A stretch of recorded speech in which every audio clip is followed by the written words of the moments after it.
TV13 Karnataka ವೀಕ್ಷಕರಿಗೆ ಸ್ವಾಗತ. Headlines. Bhadra ಅಭಯಾರಣ್ಯ 43 ಎಕರೆ ಒತ್ತುವರಿ ತೆರವು ಮಾಡಿದ ದಕ್ಷ ಅರಣ್ಯ ಅಧಿಕಾರಿಗಳು. ಆಟೋ ಚಾಲಕನಿಗೆ ಮಕ್ಕಳ ಜೀವನದ ಬಗ್ಗೆ ತಿಳಿಸಿದ PSI GK ಬಸವರಾಜ್. ಚಿಕ್ಕಮಗಳೂರು ಜಿಲ್ಲೆಯ ಭದ್ರಾ ಅಭಯಾರಣ್ಯದ ಹುಲಿ ಮೀಸಲು ವ್ಯಾಪ್ತಿಯ ಮುತ್ತೋಡಿ ವಲಯದ ಕೆಸುವಿನ ಮನೆಹಕ್ಲು ತೋಟದಲ್ಲಿ ಅಭಯಾರಣ್ಯಕ್ಕೆ ಸೇರಿದ 43 ಎಕರೆ ಒತ್ತುವರಿಯನ್ನು ತೆರವುಗೊಳಿಸಲಾಯಿತು. ವನ್ಯಜೀವಿ ಸಂರಕ್ಷಣಾ ಕಾಯ್ದೆ 1975 ಅನ್ವಯ ಪ್ರಕರಣ ಕೂಡ ದಾಖಲಾಗಿತ್ತು. ಸಹಾಯಕ ಅರಣ್ಯ ಸಂರಕ್ಷಣಾಧಿಕಾರಿ ಶಿವರಾತ್ರೇಶ್ವರ ಸ್ವಾಮಿ ಅವರ ಘನ ನ್ಯಾಯಾಲಯ ಪೀಠದಲ್ಲಿ ವಿಚಾರಣೆ ನಡೆಸಿ ಅರಣ್ಯ ಒತ್ತುವರಿ ಸಾಬೀತಾದ ಹಿನ್ನೆಲೆಯಲ್ಲಿ ಪ್ರಭಾವಿಗಳು 43 ಎಕರೆ ಒತ್ತುವರಿ ಮಾಡಿಕೊಂಡದ್ದನ್ನು ತೆರವುಗೊಳಿಸಲಾಯಿತು. ನ್ಯಾಯಪೀಠವು ಒತ್ತುವರಿ ತೆರವು ಮಾಡಲು ಒತ್ತುವರಿದಾರರಿಗೆ 1 ತಿಂಗಳ ಗಡುವು ನೀಡಿತ್ತಾದರೂ ತೆರವು ಮಾಡದ ಕಾರಣ ಯಾವ ಒತ್ತಡಕ್ಕೂ ಮಣಿಯದೆ ಅರಣ್ಯ ಇಲಾಖೆ ಅಧಿಕಾರಿಗಳು ಒತ್ತುವರಿ ತೆರವು ಮಾಡಿದ್ದು, ಚಿಕ್ಕಮಗಳೂರು ವೃತ್ತದ ಮುಖ್ಯ ಅರಣ್ಯ ಸಂರಕ್ಷಣಾಧಿಕಾರಿ SL ಕ್ಷೀರಸಾಗರ ಮಾರ್ಗದರ್ಶನದಲ್ಲಿ ಭದ್ರಾ ಹುಲಿ ಮೀಸಲು ಉಪಾರಣ್ಯ ಸಂರಕ್ಷಣಾಧಿಕಾರಿ ಪುಲ್ಕಿತ್ ಮೀನಾ, ಸಹಾಯಕ ಅರಣ್ಯ ಸಂರಕ್ಷಣಾಧಿಕಾರಿ ಶಿವರಾತ್ರೇಶ್ವರ ಸ್ವಾಮಿ ನೇತೃತ್ವದಲ್ಲಿ ವಲಯ ಅರಣ್ಯಾಧಿಕಾರಿಗಳಾದ ಜಗದೀಶ್ ಮೇದ, ಗೌರವ್, ಸುಧಾಕರ್ ಸೇರಿದಂತೆ 100 ಸಿಬ್ಬಂದಿಗಳು ಒತ್ತುವರಿ ತೆರವು ಮಾಡಿ ಅರಣ್ಯ ಇಲಾಖೆಗೆ ವಶಪಡಿಸಿಕೊಳ್ಳಲಾಯಿತು. ಈ ಕಾರ್ಯವನ್ನು ಪರಿಸರಾಸಕ್ತರು, ಪ್ರಾಣಿಪ್ರಿಯರು, ಕಾರ್ಯಾಚರಣೆಯಲ್ಲಿ ಪಾಲ್ಗೊಂಡಿದ್ದ ಅಧಿಕಾರಿಗಳ ಕಾರ್ಯವನ್ನು ಹಾಗೂ ತೀರ್ಪು ನೀಡಿದ್ದ ಅಧಿಕಾರಿಯ ಬಗ್ಗೆ ಮೆಚ್ಚುಗೆ ವ್ಯಕ್ತಪಡಿಸಿದರು.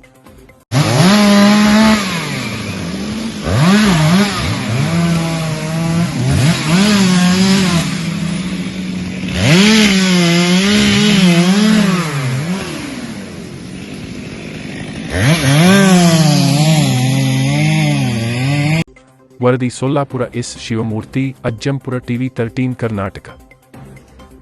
ಚಿಕ್ಕಮಗಳೂರು. ಕೊಪ್ಪ ಪಟ್ಟಣದಲ್ಲಿ ಆಟೋ ಚಾಲಕನ ಸೀಟಿನಲ್ಲಿ ಮಕ್ಕಳನ್ನು ಕೂರಿಸಿಕೊಂಡು ಹೋಗುತ್ತಿದ್ದ ಆಟೋ ಚಾಲಕ ತನ್ನ ಅಕ್ಕಪಕ್ಕದಲ್ಲಿ ಮಕ್ಕಳನ್ನು ಕೂರಿಸಿಕೊಂಡು ಚಾಲನೆ ಮಾಡುತ್ತಿರುವುದನ್ನು ಗಮನಿಸಿದ PSI ಬಸವರಾಜ್ ಆಟೋವನ್ನು ನಿಲ್ಲಿಸಿ ಚಾಲಕನಿಗೆ ಮಕ್ಕಳ ಪ್ರಾಣದ ಬಗ್ಗೆ ತಿಳಿ ಹೇಳಿ, ಇನ್ನೊಮ್ಮೆ ಈ ರೀತಿ ಮಾಡದಂತೆ ಬುದ್ಧಿವಾದ ಹೇಳಿ, ಇನ್ನೊಮ್ಮೆ ಹೀಗೆ ಮಾಡಿದರೆ ಕಾನೂನು ಕ್ರಮ ಕೈಗೊಂಡು ಶಿಸ್ತು ಕ್ರಮ ಜರುಗಿಸಲಾಗುವುದು ಎಂದು ಎಚ್ಚರಿಕೆ ನೀಡಿ ಮುಂದೆ ಇರುವ ಎಲ್ಲಾ ಮಕ್ಕಳನ್ನು ಪ್ರಯಾಣಿಕರ ಸೀಟಿನಲ್ಲಿ ಕೂರಿಸಿ ಕಳಿಸಿಕೊಟ್ಟರು. ಕೊಪ್ಪ ಠಾಣೆಯ PSI ಬಸವರಾಜ್ ರವರು ತಾವು ಸೇವೆ ಸಲ್ಲಿಸಿರುವ ಎಲ್ಲಾ ಸ್ಥಳಗಳಲ್ಲಿಯೂ ಸಹ ಸಾರ್ವಜನಿಕರೊಂದಿಗೆ ಅನೋನ್ಯ ಅವಿನಾಭಾವ ಸಂಬಂಧ ಹೊಂದಿದ್ದು, ಸಾರ್ವಜನಿಕರಿಗೆ ತೊಂದರೆಯಾಗುವುದನ್ನು ಸಹಿಸಲಾರರು ಹಾಗೂ ಪ್ರಾಣಿ ಪ್ರಿಯರು ಸಹ ಹೌದು. ಇತ್ತೀಚೆಗೆ ಪಟ್ಟಣದಲ್ಲಿ ಹಸು ಒಂದು ಕಾಲುವೆಯಲ್ಲಿ ಬಿದ್ದಿರುವುದನ್ನು ಗಮನಿಸಿದ ಇವರು ಖುದ್ದು ತಾವೇ ಅದನ್ನು ಮೇಲಕ್ಕೆ ಎತ್ತಿ ಆ ಹಸುವಿನ ಯಜಮಾನನನ್ನು ಕರೆಯಿಸಿ ಆಟೋದಲ್ಲಿ ಹಸುವನ್ನು ಹಾಕಿ ಕಳಿಸಿಕೊಟ್ಟ ಉದಾಹರಣೆ ಸಹ ಇದೆ.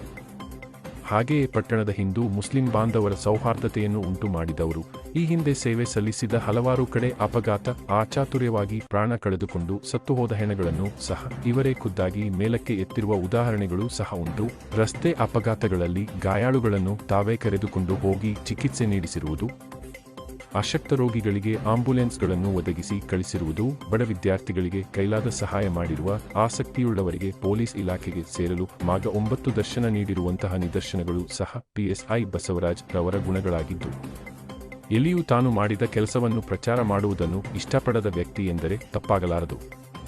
ಪೊಲೀಸ್ ಇಲಾಖೆ ಎಂದರೆ ಎಲ್ಲರೂ ಭಯಪಡುವ ಬದಲು ಪೊಲೀಸ್ ಸಾರ್ವಜನಿಕರು ಒಂದೇ ನಾಣ್ಯದ 2 ಮುಖಗಳಿದ್ದಾಗೆ ಇರಬೇಕೆಂದು ಸಾರ್ವಜನಿಕರಲ್ಲಿ ಮೂಡಿಸುತ್ತಾ ಸಹೋದರತೆ ತಂದಂತಹ ಅಧಿಕಾರಿ ಸಾರ್ವಜನಿಕರು ಠಾಣೆಗೆ ಹೋದಾಗ ನಾನೊಬ್ಬ ಅಧಿಕಾರಿ ಎಂಬ ಭಾವನೆ ಇಲ್ಲದೆ ಎಲ್ಲರನ್ನೂ ಸಹೋದರ ಭಾವನೆಯಿಂದ ಬ್ರದರ ಎಂದೇ ಸಂಬೋಗಿಸುವ ಇವರು ಎಲ್ಲರ ಪ್ರೀತಿ ಪಾತ್ರರಾಗಿದ್ದಾರೆ ಎಂದು ಸಾರ್ವಜನಿಕರು ವ್ಯಕ್ತಪಡಿಸುವರು ಹಾಗೂ ಇಂತಹ ಅಧಿಕಾರಿಗಳು ಎಲ್ಲ ಠಾಣೆಗಳಲ್ಲೂ ಇರಲಿ ಎಂಬುದು ನಮ್ಮ ವಾಹಿನಿಯ ಆಶಯವೂ ಕೂಡ.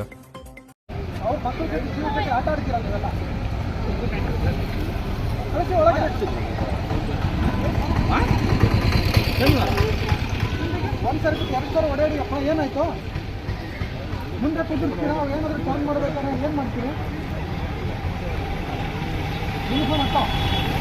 ವರದಿ ಸೊಲ್ಲಾಪುರ S. ಶಿವಮೂರ್ತಿ, ಅಜ್ಜಂಪುರ TV13 ಕರ್ನಾಟಕ.